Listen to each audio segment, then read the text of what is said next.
So I'm installing the dynamic taillight harness and the dynamic taillights to my GolfR Mark 7.5. As you can see, I got the lights in both sides. What I do is run the wires down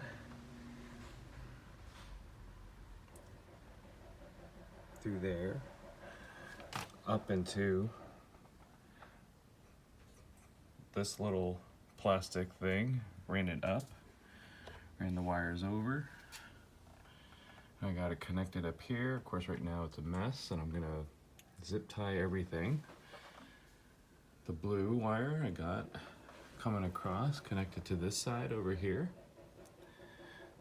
As you can see, the pink wire is also coming down, wound through there, down to this boot here, down through there, going to the lights.